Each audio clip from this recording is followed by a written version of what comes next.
एहो गढ़ देवी मैया, एहो गढ़ देवी, एहो गढ़ देवी मैया, एहो गढ़ देवी मैया, एहो गढ़ देवी, एहो गढ़ देवी मैया, खोली दाना बाजार के बड़िया, एहो गढ़ देवी मैया, खोली दाना बाजार के बड़िया, एहो गढ़ देवी मैया, खोली दाना बाजार के बड़िया, एहो गढ़ देवी मैया।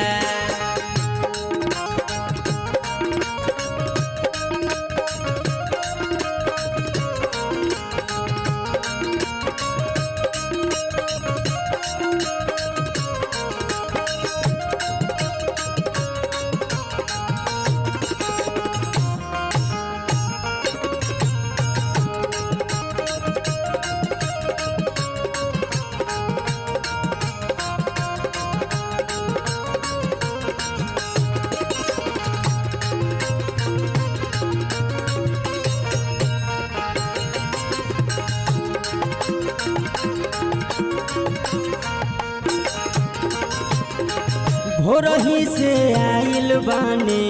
रौरे सरानिया,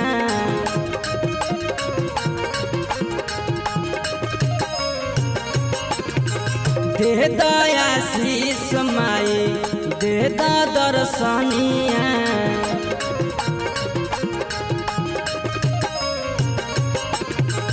एहो चतर भुजी मैया, एहो चतर भुजी, एहो चतर भुजी मैया, खोली दाना बाजार के बड़िया, एहो चतर भुजी मैया, खोली दाना बाजार के बड़िया, एहो चतर भुजी मैया, खोली दाना बाजार के बड़िया, एहो चतर भुजी मैया।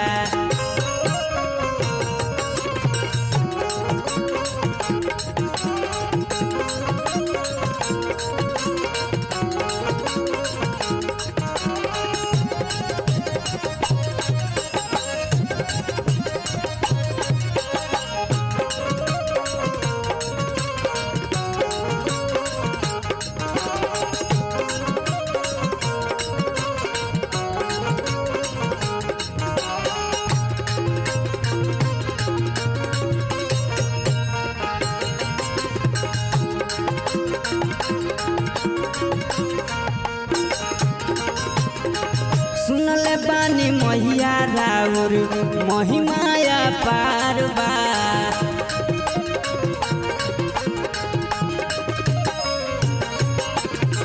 शाखा छोटू राज कहे कृपा तोहार बा,